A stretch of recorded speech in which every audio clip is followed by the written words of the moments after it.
All right. Welcome, welcome, welcome, everybody. Time to tell the truth. That's what time it is. We're excited about it.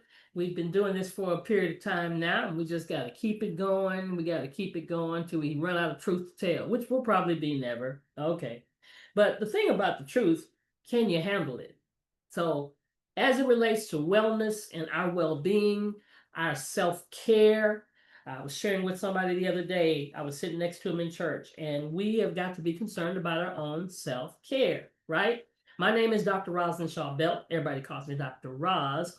I am the CEO of Dream to Life Productions Ministry LLC, a bunch of stuff I'm doing, got my hands in it, and I am a wife at the same time. And then other stuff, but mainly here in this platform, I'm a certified wellness coach. Yes, I have gotten the credentials to be able to honestly and securely say that. Certified wellness coach. So let's get into today's topic. We've been doing a short series that we just started about 2 weekends ago because we do this every week. So if you've missed any of our other series, then we want you just to go back, go to our YouTube page, Dr. Roz Akana, go to that YouTube page and look for the playlist or the channel that we call Time to Tell the Truth. And you'll find a long list of things. But now we're talking about the sun. Yes, the S-U-N. And this is part 3. And anybody that knows me, this is literally revolutionizing my life because it's making me appreciate and look at differently the S-U-N. So let's get into part 3 of the sun as it relates to wellness and the power of the sun. Also, mood stabilization. And why is that? Because when you're exposed to the sun, it also triggers the release of serotonin. Okay, many people who are on antidepressants are on an antidepressant that is called a SSRI, a serotonin reuptake inhibitor like Zoloft. Okay, so instead of taking that, why not get proper sun exposure, consistent sun exposure, build up your vitamin D stores, and then this way you're actually triggering that serotonin for yourself instead of having a drug to do it. Okay? Hugely important. All right? So mood stabilization, because we know that people who are vitamin D deficient also end up having symptoms of depression as well too. Hugely important. And when you think about the cities that get the least amount of sun, cities like Seattle, Washington, and get the most amount of rain, these are the cities that often have the highest suicide rates as well too. So that's hugely important. So, do you know anybody that seems like they're depressed all the time? You know what? When you think about depression um, and those feelings of sadness, what's the one thing that seems to be in common? People usually want to be in the dark, right? They usually want lights off, blinds closed, all of that. No lights, leave me alone. Don't want anybody involved with you. What would happen if you raise up the blinds when you watch movies and you see somebody like that that's going through something? Maybe they've had a trauma in their life, or they're just going through a rough time. The person comes in the room, opens up the blinds and everything, and lets the sun come in. Golly, there's something to that. So mental health and seasonal wellness is understanding the powerful connection between sunlight exposure, serotonin production, and seasonal mental health patterns. There are over 300 million people that are being affected. Individuals worldwide experience seasonal affective disorder. I bet you didn't know that was a disorder. Primarily due to the reduced sunlight exposure during the winter months. 25% have a serotonin boost, increasing mood regulating serotonin levels after just 15 minutes of bright sunlight. 15 minutes, guys. And 2 times the amount of depression risk. People living in low sunlight regions have double the depression rates compared to sunny climates. Amazing. So sunlight isn't just about warmth, which is kind of what I thought, right? Except I wouldn't have used the word warmth. I'd use the word hot because it gets hot here in Texas. But it's not just about warmth and visibility. It's a fundamental regulator of our mental health. And when natural light enters our eyes, it triggers a cascade of neurochemical responses that directly influence our mood, our energy levels, and our emotional well-being. How many times have you gone somewhere and you sat out on the deck, sat out on the beach, sat out on any kind of place where you could just be outside and receive the sun and the view that hopefully where you were at the same time? Did you know that the retina contains specialized photoreceptor cells that detect light and send signals directly to the brain's emotional and hormonal control centers? And this ancient biological pathway links our internal chemistry to the external environment in profound ways. Oh my goodness, guys, this is what God made. And it's free. We're paying for all these things that we go through to sit on somebody's couch. And we might just need to go outside. So what is serotonin? I've mentioned that word. Dr. Price mentioned that word, and I don't want you to leave here with not an understanding of anything.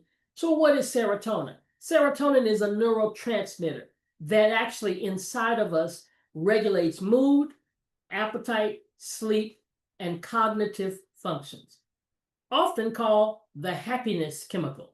It creates feelings of well-being and emotional stability.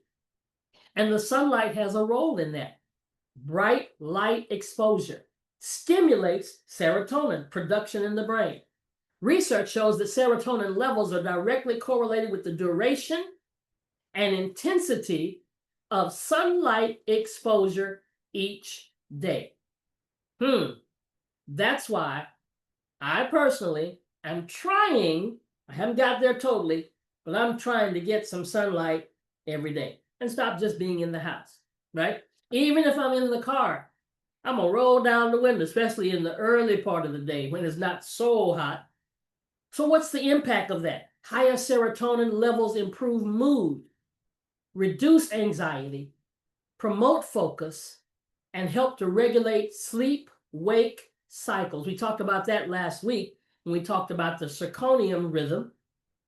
Low levels are associated with depression and mood disorders. So the next time stress hits you, the next time somebody's trying to give you some depressing news, trying to bring you down, the kind of phone call you didn't need to hear, hang up the phone and go outside and get you some sun.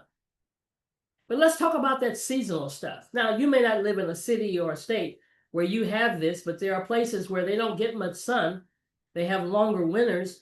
And as daylight hours decrease during the fall and the winter, many people experience a form of depression known as seasonal affective disorder. SAD. Oh my. This condition affects approximately 5% of adults in the United States, with symptoms typically beginning in late autumn and lasting through winter months. You know, you could experience this and not even know it. Just because you're in one of those places where you don't have much sun.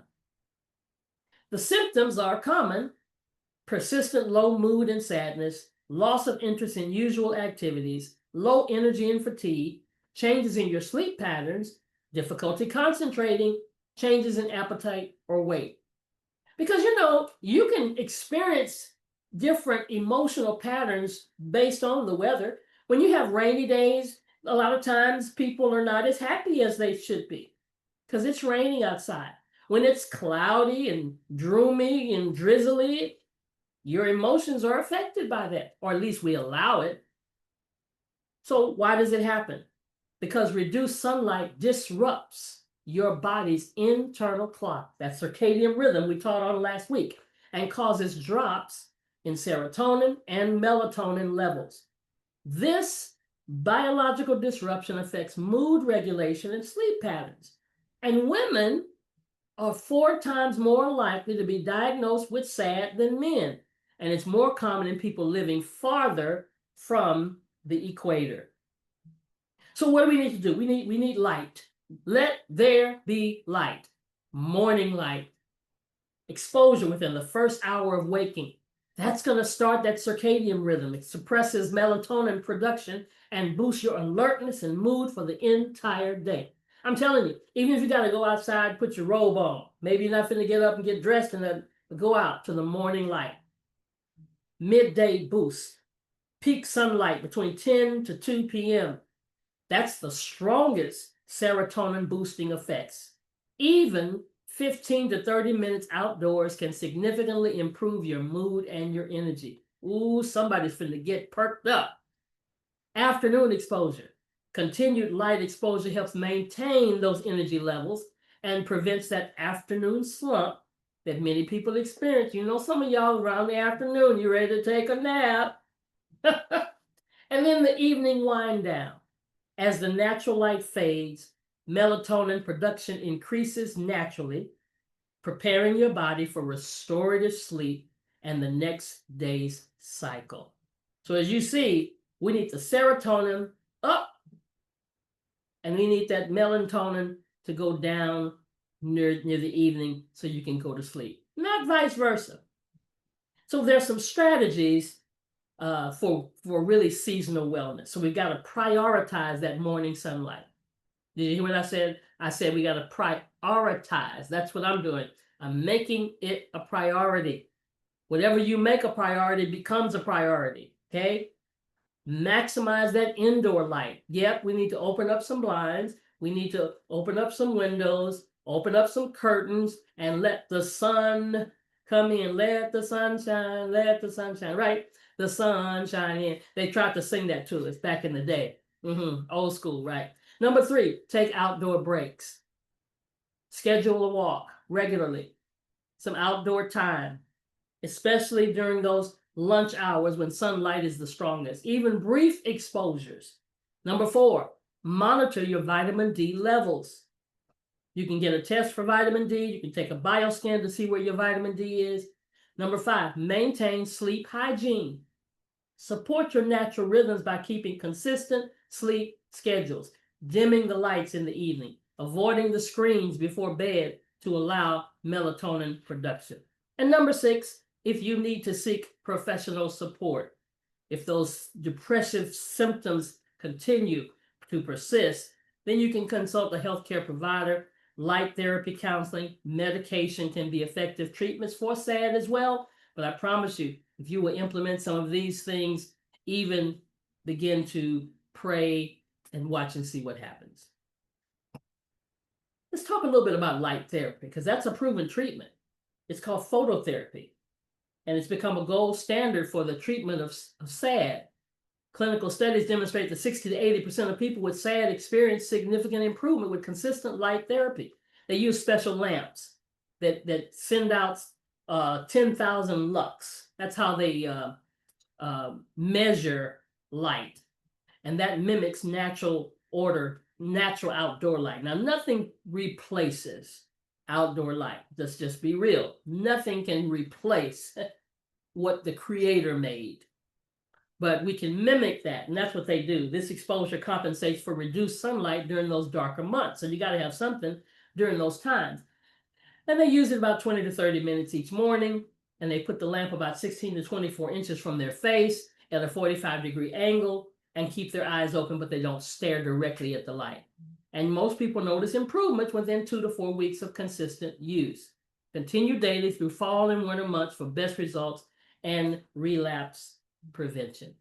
So there's an impact. There's an impact that people tend to have as it relates to these numbers. 5% of the people that adults with SAD, approximately 10 million Americans experience SAD. 50% increase in serotonin. Studies show that bright light exposure can increase the brain serotonin levels. And then combining light therapy and lifestyle changes, approximately 70% of people with SAD achieve significant symptom relief. That's pretty amazing. Pretty amazing. A lot of food for thought there, especially if you are living in one of those areas and maybe you've been experiencing it, and again, not even realizing why every November, why every December, why when the fall hits, your mood changes. That's the teachable moment. Now let's talk about antibacterial. Sun exposure is also beneficial because the UV light is actually antibacterial. All right. it actually helps to fight infection just by being exposed to the UV light, the sun rays. Okay, so it helps to inhibit tetanus, typhoid, staph, strep, and even TB. Okay, so you're also giving yourself a natural antibiotic as well too by getting sun exposure. Okay, so hugely important. I love the word natural. Anything natural, I want to be a part of. And so, if the sunlight, just the sun, has antibacterial properties, it's because of the ultraviolet radiation from the sun. It's helping to combat harmful microorganisms and supports our natural defense system. Listen, I mean, the UV light, the ultraviolet light, it's a form of electromagnetic radiation that comes directly from the sun. And we often hear the warnings about sun exposure. They tell us not to have too much of it, but they never told us what we do need. Now, understand, you can have too much of anything. But this UV light, the power of it, I'm realizing now it possesses remarkable antibacterial properties that have been recognized for over a century. UV radiation is divided into 3 different types. All UV radiation is not bad. UVA, UVB, and UVC. Now, each type has a different wavelength and penetration ability, how well it penetrates into your body, to your skin, to your pores. So the UVC, most germicidal form, is largely absorbed by the Earth's atmosphere, while the UVA and the UVB reach the surface and then interact with both our skin and microorganisms. You know, you can feel when the concrete gets hot, right? So the antibacterial action of the UV light works by damaging the DNA and RNA of bacteria, viruses, and other pathogens, preventing them from producing and ultimately neutralizing them. So some things we don't even need medication for, we just need some sun. A lot of sun, a regular amount of sun. And let that UV rays from the sun reach those bacterial cells on the surfaces and on our skin. And did you not know our skin is the largest receptor? That's why we tan. That's why people try to go get tanned, but they're doing it for beauty. When in actuality, we need to do it for our wellness. But then some people go out and they overdo it, and that's why they go into the stages of burning. See, that's when you have gone overboard. We want to penetrate that outer protective layer in a healthy way. The UV radiation causes Feynman dimmers to form in bacterial DNA, creating mutations that prevent normal cellular function. The reproductive disruption is unable to replicate properly due to damaged genetic material. So the UV radiation works to fight the infections. Even the damage leads to bacterial death. That's what we want to happen into our lives. But there's history behind this, guys. If you go back in history books, before the advent of modern antibiotics, physicians knew the healing properties of sunlight. I mean, in the late 19th and 20th centuries, heliotherapy, a sun therapy, was a common treatment for tuberculosis and other infections. There were hospitals, and they designed them with these large windows and sunrooms where the patients would receive sunlight directly, direct exposure. Even the surgical instruments and bandages were often placed in the sunlight for natural sterilization.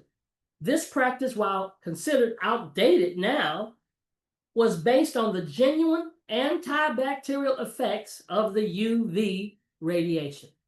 Today, UV light technology is used in water purification, air filtration, hospital sterilization for equipment, and that's demonstrating that the principles regarding the UV radiation is natural, and natural sunlight instead of natural sunlight is scientifically valid and practically useful. But they're not using the SUN.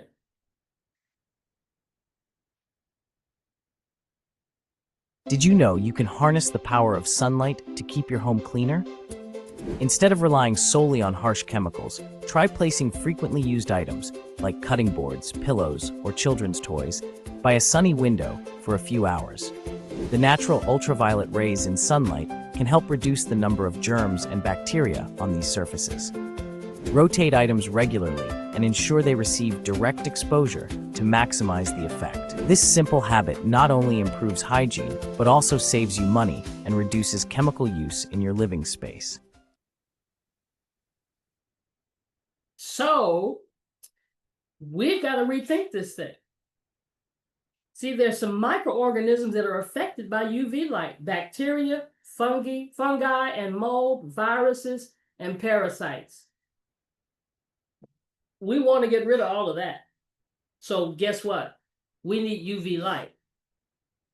And of course, if you can't get it naturally, that's why they're giving us these other options of getting UV light. But I need you to go back and think back to the old days. Yeah, there were some practical applications that our grandparents and our great-grandparents used to use. When's the last time you seen somebody have a line of the laundry, drying laundry in direct sunlight? Didn't know, they just do it because they can't afford a washing machine or a dryer. But guess what they were getting that we're not getting today? Drying laundry in direct sunlight helps to eliminate bacteria and odors. Airing out bedding and pillows reduces dust mites and microorganisms. Sunlight exposure on children's toys and household items provides gentle sanitization. And garden tools and outdoor equipment benefit from the UV exposure between uses. Energy conservation tip number 11. Enough said? Have you ever wondered why your clothes smell so fresh after drying in the sunshine? It's all about the sun's powerful rays. When you hang your laundry outside, the ultraviolet UV light from the sun breaks down odors, bacteria, and other unwanted substances stuck in the fabric. This natural disinfectant effect cleans while also allowing fresh air to circulate, carrying away any lingering smells. Additionally, the warmth of the sun helps to evaporate moisture more quickly, which prevents mildew that can cause musty odors, while the warmth of the sun evaporates moisture faster, preventing mildew. Without that, clothes can smell musty or stale, especially if left damp too long. But in the sun, they come out smelling wonderfully clean and fresh, like a summer breeze, straight from nature. Please tell me why all Europeans still hang dry their clothes. Easy. It's too expensive. We don't got space in our house. And thirdly, the only way to kill all the bacteria in your clothes is not the dryer. It's in the freaking sun. Use natural. Huh. Now, guys, some of us, if we were to put the clothes out on the windowsill or hang them from the banister or something, the home agency, what do you call that organization in our neighborhoods, would write us up, right? But see the understanding, we get so modern. But even if you can't do that, understand that there are properties of just the UV light that's been harnessed in controlled medical and industrial settings. They're used to disinfect hospital rooms and surgical equipment. And these applications use the same specific wavelengths, typically 250 nm, that maximize germicidal effectiveness while minimizing human exposure. Unlike the natural sunlight, these systems can be precisely controlled for dose, duration, and wavelength. Even water treatment facilities are using UV waves. So our key takeaways are this: UV light is germicidal. The radiation from the sun can damage and inactivate bacteria, viruses, and other microorganisms. We need that. Limited practical beliefs. While sunlight offers some natural disinfection for surfaces and objects, it's not reliable for treating infections or replacing proper hygiene practices. We still need to take a bath, right? And the dangers of UV exposure, including skin cancer, premature aging, and eye damage, which is what people highlight, far exceed any antibacterial advantages for human health. That's why you do it safely You don't get out in the middle of the day standing out there for hours, laying on the beach for hours until your skin turns red, hoping that it'll go back to a tan color. No, no. And then medical grade UV technology harnesses antibacterial properties as well. And that's why they're using it in the hospitals and with water treatment. And so we always say consult healthcare professionals for any kind of infection treatment and follow recommended sun safety guidelines to protect your health. And lastly, I just want to touch on this about skin cancer, because that's sometimes the reason why people don't want to get out in the sun. Okay, which is a whole nother topic, a whole nother video, which I'll jump into, maybe a video after this, and describe why so many people are sensitive to the sun today. Whereas opposed to, if you look at our history as human beings, we have lived outside in the sun, in nature, for virtually all of our existence up until the last 70 years. Okay, even when people, had homes, of course, there wasn't air conditioning, so people just didn't lay around in the house. It was hot. Okay, so people spent the vast majority of their time outside, and people not only spent the vast majority of their time outside of their homes, the vast majority of work that was being done by human beings for millions of years was outside. When we hunt and gathered and, socialized, everything was done outside in the sun, okay? And if you go back 70 years, skin cancer is very, very rare. And you will be hard pressed to find somebody, especially a melanated somebody, who is sensitive to the sun. Okay, so something has changed. Okay, but that's an entirely different video. And the thing that has changed that he really deals with, and we're going to deal with a little bit later, is our diet.